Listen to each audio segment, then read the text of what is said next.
Hi friends, welcome to my channel. ಎಲ್ಲರೂ ಹೇಗಿದ್ದೀರಾ friends? I hope ಎಲ್ಲ ಚೆನ್ನಾಗಿದ್ದೀರಾ ಅಂತ ನಾನು ಅನ್ಕೋತೀನಿ.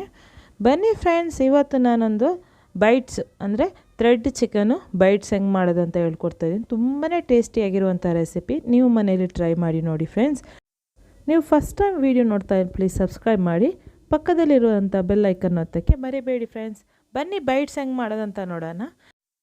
ಇದು ಬೋನ್ಲೆಸ್ ಚಿಕನು, ಅಂದರೆ ಇದನ್ನು ನಾನು ಕ್ಯೂಬ್ಸ್ಗಳನ್ನಾಗಿ ಕಟ್ ಮಾಡ್ಕೊಂಡಿದ್ದೀನಿ. ಅಷ್ಟು ದಪ್ಪಗೆ ಕಟ್ ಮಾಡಿಕೊಂಡು ಇಟ್ಕೊಂಡಿದ್ದೀನಿ ಪಕ್ಕದಲ್ಲಿ. ಇವಾಗ ಒಂದು ಬೌಲ್ ತಗೊಂಡು ಇದಕ್ಕೆ ನಾನು 1 ಸ್ಪೂನಷ್ಟು ರೆಡ್ ಚಿಲ್ಲಿ ಪೌಡ್ರು, ಆಮೇಲೆ 1 ಸ್ಪೂನು ಝೀರಾ ಪೌಡ್ರು, 1 ಸ್ಪೂನು ಧನಿಯಾ ಪೌಡ್ರು, 1 ಸ್ಪೂನು ಕ್ರಷ್ ಮಾಡಿರುವಂಥ ಬ್ಲ್ಯಾಕ್ ಪೆಪ್ಪರ್ ಪೌಡ್ರು, 1 ಸ್ಪೂನಷ್ಟು ನಾನಿವಾಗ ಬ್ಲ್ಯಾಕ್ ಸಾಲ್ಟನ್ನು ಹಾಕ್ತಾಯಿದ್ದೀನಿ. ಆಮೇಲೆ 1 ಸ್ಪೂನು ಚಿಲ್ಲಿ ಫ್ಲೆಕ್ಸ್, ಆಮೇಲೆ ಇದಕ್ಕೆ green chilli paste 1 spoon, ginger garlic paste, ಶುಂಠಿ ಮತ್ತು ಬೆಳ್ಳುಳ್ಳಿ paste 1 spoon, tomato ketchup 1 spoon, red chilli sauce 2 ಸ್ಪೂನಷ್ಟು ಹಾಕ್ತಾಯಿದ್ದೀನಿ.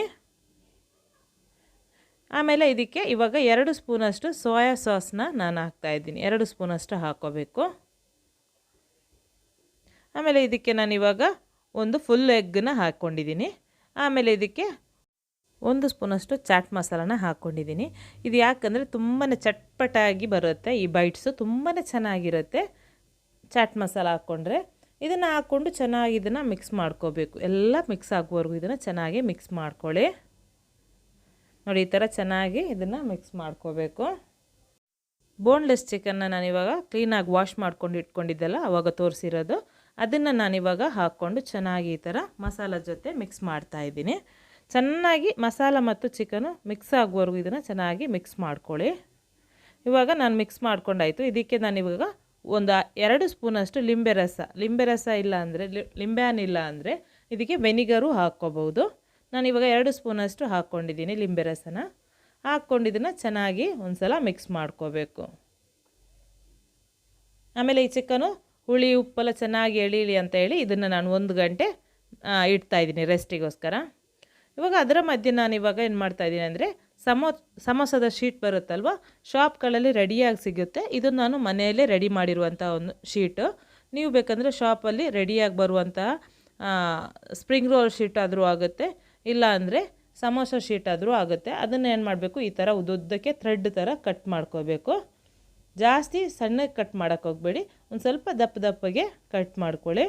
ನೋಡಿ, ಈ ಥರ ನಾನಿವಾಗ ಕಟ್ ಮಾಡ್ತಾಯಿದ್ದೀನಲ್ಲ, ಸೇಮ್ ಇದೇ ಥರ ಕಟ್ ಮಾಡ್ಕೋಬೇಕು. ನೋಡಿ, ಈ ಥರ ಕಟ್ ಮಾಡಿಕೊಂಡು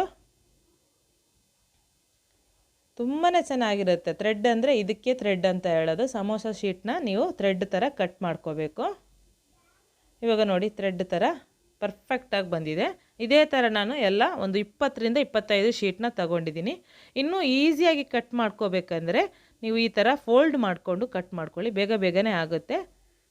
ಫೋಲ್ಡ್ ಮಾಡಿಲ್ಲ ಅಂದರೆ ಒಂದು ಸ್ವಲ್ಪ ಕಷ್ಟ ಆಗುತ್ತೆ. ಈ ಥರ ಫೋಲ್ಡ್ ಮಾಡಿಕೊಂಡು ನೀವು ಶೀಟ್ನ ಕಟ್ ಮಾಡಿಕೊಂಡ್ರೆ ಈಸಿಯಾಗಿ ಮಾಡ್ಕೋಬೋದು. ಇವಾಗ ನೋಡಿ, ಚೆನ್ನಾಗಿ ಪರ್ಫೆಕ್ಟಾಗಿರುವಂಥ ಥ್ರೆಡ್ ರೆಡಿ ಆಯಿತು. ಇವಾಗ ಒಂದು 20ರಿಂದ 25 ಶೀಟ್ ತಗೊಂಡು ಕಟ್ ಮಾಡ್ಕೊಂಡು ಇಟ್ಕೊಂಡಿದ್ದೀನಿ. ನೋಡಿ, ಈ ಥರ ಎಲ್ಲನ ಬಿಡಿಸ್ಕೋಬೇಕು. ಆಮೇಲೆ ಬಿಡಿಸ್ಕೊಂಡ ನಂತರ ಇದರ ಮೇಲ್ಗಡೆ ಏನು ಮಾಡಬೇಕು, ಒಂದು 4 ಸ್ಪೂನಷ್ಟು ನಾನಿವಾಗ ಕಾರ್ನ್ಫ್ಲವರ್ನ ಹಾಕ್ಕೊಂಡಿದ್ದೀನಿ. ಹಾಕ್ಕೊಂಡು ಚೆನ್ನಾಗಿ ಇದನ್ನು ಮಿಕ್ಸ್ ಮಾಡ್ಕೋಬೇಕು. ಥ್ರೆಡ್ಡು ಮತ್ತು ಕಾರ್ನ್ಫ್ಲವರೆಲ್ಲ ಚೆನ್ನಾಗಿ ಕೋಟ್ ಆಗಬೇಕು. ಅದುವರೆಗೂ ಇದನ್ನು ಚೆನ್ನಾಗಿ ನೀವು ಮಿಕ್ಸ್ ಮಾಡ್ಕೊಳ್ಳಿ. ಇವಾಗ ನಾನು 1 ಗಂಟೆ ಫ್ರಿಜ್ಜಲ್ಲಿ ಇಟ್ಟಿದ್ದೆ. ನಾನು ಆವಾಗಲೇ ಮಾಡಿರುವಂತಹ ಮಸಾಲ ಇದೆಯಲ್ಲ, ಚಿಕನ್ನ ಹಾಕ್ಕೊಂಡಿರುವಂಥ ಮಸಾಲ, ಅದನ್ನು ನಾನು 1 ಗಂಟೆ ಫ್ರಿಜ್ಜಲ್ಲಿಟ್ಟು ನಾನಿವಾಗ ಅದನ್ನು ತೆಗೆದು ಏನು ಮಾಡ್ತಾಯಿದ್ದೀನಿ ಅಂದರೆ, ಈ ನಾನು ಮಾಡಿರುವಂಥ ಥ್ರೆಡ್ ಇದೆಯಲ್ಲ ಅದಕ್ಕೆ ಹಾಕಿ ಈ ಥರ ಕೈಯಲ್ಲಿ ಚೆನ್ನಾಗಿ ಪ್ರೆಸ್ ಮಾಡಿಕೊಂಡು, ನಾವು ಪಕೋಡ ಎಲ್ಲ ಮಾಡ್ತೀವಿ ನೋಡಿ, ಸೇಮ್ ಅದೇ ಥರ ರೌಂಡ್ಗೆ ಮಾಡ್ಕೋಬೇಕು. ನೋಡಿ, ಈ ಥರ ಕೈಯಲ್ಲಿ ಪ್ರೆಸ್ ಮಾಡ್ತಾ ಇದನ್ನು ಬಾಲ್ ಟೈಪಲ್ಲಿ ಮಾಡ್ಕೋಬೇಕು. ನೋಡಿ, ಇದು ಕ್ಲೀನಾಗಿ ಕರೆಕ್ಟಾಗಿ ಬರುತ್ತೆ, ಪರ್ಫೆಕ್ಟಾಗಿ ಬರುತ್ತೆ. ಇದನ್ನು ನಾನಿವಾಗ ಒಂದು ಬಾಕ್ಸಲ್ಲಿ ಹಾಕಿ ಇಡ್ತಾಯಿದ್ದೀನಿ. ಇನ್ನೊಂದು ಸಲ ತೋರಿಸ್ತಾ ಇದ್ದೀನಿ ನೋಡಿ. ನಾವು ಮಾಡಿರುವಂಥ ಸ್ಟ್ರಿಪ್ಸ್ ಎಲ್ಲ ಇದೆಯಲ್ವ ಸಮೋಸದ ಥ್ರೆಡ್ಡು, ಅದ್ರ ಮಧ್ಯೆ ನಾವು ಚಿಕನ್ ಇಟ್ಟು ಅದನ್ನು ಚೆನ್ನಾಗಿ ಪ್ರೆಸ್ ಮಾಡಿಕೊಂಡು ಚಿಕನು ಕೋಟ್ ಆಗುವ ಹಾಗೆ, ಥ್ರೆಡ್ಡು ಮತ್ತು ಚಿಕನ್ ಚೆನ್ನಾಗಿ ಕೋಟಾಗಿ ಒಂದು ಬಾಲ್ ಥರ ಆಗೋ ಥರಗೆ ಅದನ್ನು ನೀವು ಪ್ರೆಸ್ ಮಾಡ್ತಾ ಇರಬೇಕು. ಇವಾಗ ನೋಡಿ, ರೆಡಿ ಆಯಿತು. ಇವಾಗ ಇದನ್ನು ನಾನಿವಾಗ 1 ಗಂಟೆ ಫ್ರೀಝರಲ್ಲಿ ಇಡ್ತಾಯಿದ್ದೀನಿ. ನೀವು ಆವಾಗಲೇ ಫ್ರೈ ಮಾಡಬೇಕಂದ್ರೆ 1 ಗಂಟೆ ಫ್ರೀಝರಲ್ಲಿಟ್ಟು ನೀವು ಫ್ರೈ ಮಾಡ್ಕೋಬೋದು. ಇಲ್ಲ ಅಂದರೆ ಇದನ್ನು ಒಂದು 15 ದಿವಸ ಎಲ್ಲ ನೀವು ಇದು ಸ್ಟೋರ್ ಮಾಡ್ಕೋಬೋದು ಫ್ರಿಜ್ಜಲ್ಲಿ. 15 ದಿವಸ ತನಕ ಇದೇನು ಕೆಡಲ್ಲ. 1 ಅವರ್ ಆದ ನಂತರ ನೋಡಿ ಇವಾಗ ಫ್ರೀಝರಿಂದ ತೆಗ್ದಿದ್ದೀನಿ. ತೆಗೆದು ಇವಾಗ ನೋಡಿ ಇದನ್ನು ನಾನು ಮೀಡಿಯಮ್ ಹೀಟ್ ಆಗಿರುವಂಥ ಆಯಿಲಿಗೆ ಮೀಡಿಯಮ್ ಫ್ಲೇಮಲ್ಲೇ ಇದನ್ನು ಫ್ರೈ ಮಾಡ್ಕೋಬೇಕು. ನೀವು ಹೈ ಫ್ಲೇಮಲ್ಲೆಲ್ಲ ಫ್ರೈ ಮಾಡೋಕ್ಕೆ ಹೋಗ್ಬೇಡಿ, ಒಳಗಡೆ ಚಿಕನ್ನು ಫ್ರೈ ಆಗಲ್ಲ.